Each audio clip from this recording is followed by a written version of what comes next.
Welcome to Chalk Talk. I'm Chris Love. I'm Eric Stark. Eric, so good to have you back after your absence last week. Yeah, it's great to be back. I was glad you got Katie Nastro to fill in. I think she did great. I was actually on my way back from Germany. It was very cold, but very productive 49er sailing, and could have used that dry suit that they're giving away U.S. sailing this week, right, Chris? Yeah, that's right. Contest closes this weekend. Last chance to get those dry suit videos in. Lucky for you, your next one is a little bit more agreeable. Yeah, we're heading to Australia just this coming week. Be down there for a while in the sun and good breeze, and we're real excited for the trip. All right. Well, I was excited to get on the water this past weekend. I got out to the Hoyt Trophy, hosted by Brown at Edgewood Yacht Club in Rhode Island. It turned out to be a one-day event. Beautiful, beautiful conditions on Saturday. Great racing, nice breeze, really fantastic. And then Sunday was just total glass, really nothing to see at all. Ended the day a little early, and the results stand from Saturday. So BC takes the win by 3 points, and I get the point on the prediction contest. A division ended up sailing 2 more races than B on Saturday, but it still counts since there were 0 races on Sunday. That's the procedural rules. Tyler Sinks and Lucy Wallace get the win in A, 1 point over Cy Thompson and Kelly Stannard. And in B division, freshman Will Hager turning it on for Tufts, sailing with Sally Levinson. So the freshman, younger brother to Annie Hager, getting it done there. And your Yale team finishing 13th. That was rough. That really puts the pressure on when you pick teams, it seems like. Yeah, I guess it does, but you know, I like to think that most of the teams, and usually they can handle the pressure. That's why I pick them. So, so hopefully this is a one-time thing. But it wasn't a one-time thing this weekend. Just down the road, a similar thing happened at the Stu Nelson Women's. Get to that in a bit, but really tough sound down there on Saturday, especially at Cannes on the Thames River. It was from the west, and that's really tough there. There's a lot of current. It's very shifty, kind of short courses because the river's not that wide right there. And Cannes put it on at home and won out, just 3 points over Yale. Cannes in B division, Atlantic, Brugman, and Katrina Salk, they carried the Camels to get the win. In A division, actually, BU's Caroline Wilhelm and Caitlin Goodrich won out, but they beat a familiar name now on Chalk Talk, Marlena Fowler, the freshman from Yale, who's sailing with Liz Brim, senior, just lost out to BU's team in A division. And finally, like I said, the Brown Bears were my pick, and they were 11th.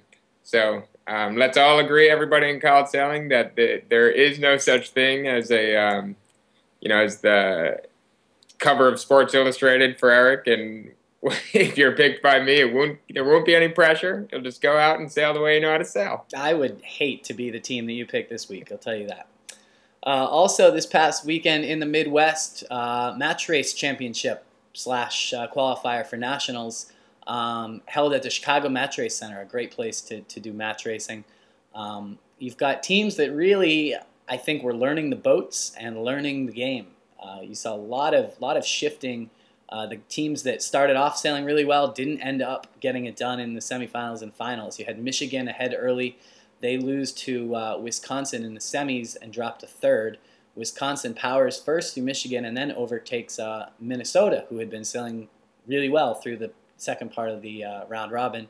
And so Wisconsin gets the win there. Minnesota finishes 2nd and also qualifies the Match Race Championship at Kings Point in 3 weeks.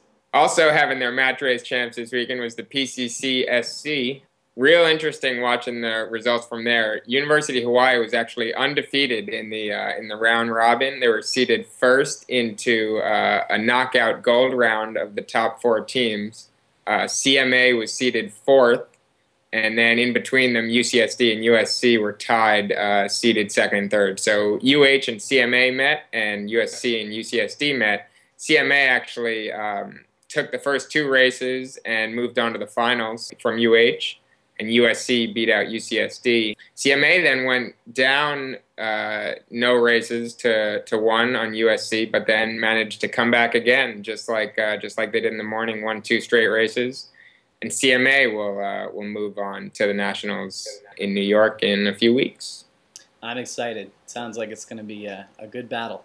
Other qualifiers this weekend, SESA having their single-hand champs for men. We've got David Hernandez for Miami taking the win there in the SESA championship.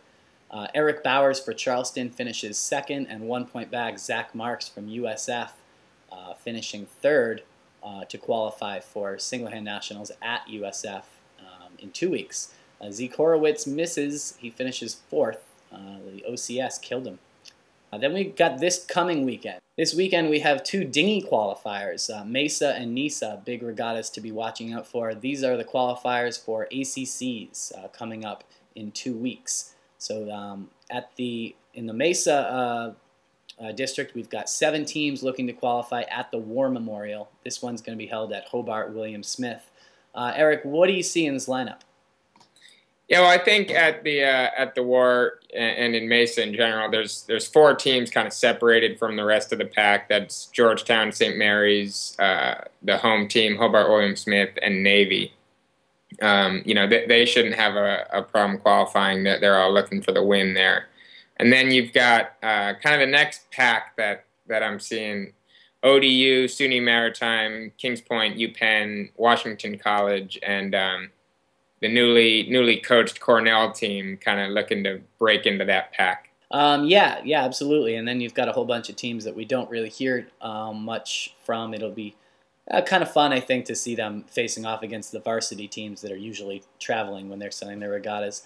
I'm definitely looking toward St. Mary's and Georgetown. We've seen them on the intersectional circuit, both sailing very well this season. I think, though, if I had to make a bet here, St. Mary's probably has the deeper team. They've got a few backup skippers. They've got a pretty solid group that they can bring up to Hobart. So I'm taking St. Mary's this week. Yeah, Chris. St. Mary's has been sailing real well. They've helped me get a couple of, at least 1 win, I think, on the season there in the prediction contest. But Georgetown's been real good. The home team, Hobart William Smith, could be pretty good sailing on their own waters. Can be tricky there at times, but I got to go with Georgetown here. I think they'll get the job done. All right. The other qualifier I was talking about is the Shell Trophy. This is the NISA qualifier for 8 spots at ACCs. This year it's going to be sailed at Coast Guard, which is a little out of the ordinary. They've kind of changed up their format, and it's an all NISA regatta. Again, we have to look at the teams. Probably more of these guys showing up in the intersectional scene, but you've really got Harvard, BC, Brown, Roger Williams, and Yale really putting up results this week. Also look for Dartmouth, Tufts, UVM, and MIT to try to round out. I think I listed 9 teams there looking for 8 spots. I don't know. What do you think? Yeah, I'd agree with your breakdown. There's a couple other teams on the just on the edge there. Maybe BU, URI, Coast Guard. If they have a real good event, they could break into that group. I agree. Those top 5 are just a little bit more experienced, a little more practice than the next group. And I'm looking. We've talked about it a lot the last couple of weeks, and I got to go with the Boston College Eagles here. I think. Taylor and Tyler and their whole team, they'll get it done. Yeah, I was just thinking, despite the extreme disadvantage you just put on them by picking them, I still think that BC is probably the strongest team. Watching them sail the past 2 weeks has just been pretty unstoppable in their A and B division lineup. So, hate to do it, but I'll take the same team as you, BC. But that still leaves an opening for one of us to get a point if we so choose. The Victorian Coffee Urn this year being sailed at Cannes. This is the NISA women's qualifiers for women's ACCs. And of course NISA has just such a wealth of women's teams compared to other districts. This has got to be the most talked about qualifier for this regatta. We do have Stanford, Eckerd, Charleston, and USF joining the group, but really this is all about NISA and who's going to win. All the big names will be there: Yale, Brown, BC, Con, Coast Guard, etc., etc. Who are you looking to win? Well, you know, it's interesting. This is kind of the time of the year we're getting towards championship time at the end of the season. You know, ACCs, everybody brings their A game, and this is, you know, like you said, this is qualifier, this is the warm up. So I'm gonna look for the Eagles to put Annie Hager into women's A division. The last time she sailed was Navy Fall Women's, and she won. Since then, she sailed a little laser full rig, I think, and then had a weekend off, and so I think she'll be able to get it done. And then, you know, that puts Emily Maxwell down into B division, and she can certainly get it done there. So I'm going to take BC, but, you know, it could be tough. Like we talked about how hard it was to sail at Con last weekend. Could see her same thing. Yeah, you certainly could. Connecticut's a tough place to sail. I've seen, you know, Annie sail very well there before. I think last year the co-ed qualifiers were there, and she ended up winning her division. But I'm just not sure this year. You know, she hasn't been sailing double-handed boats every week, and we've seen a very, very strong team. We talk about Marlena Fowler every single weekend here. I think that Yale is ready to strike here, so I'm going to take Yale at the Urn this coming weekend. Once again, one more chance for that dry suit contest. Put your video up telling why you need a dry suit at facebook.com/USSailing. Contest closes Halloween. This is Amanda. She's just like any other cadet, except she is stuck in the 80s.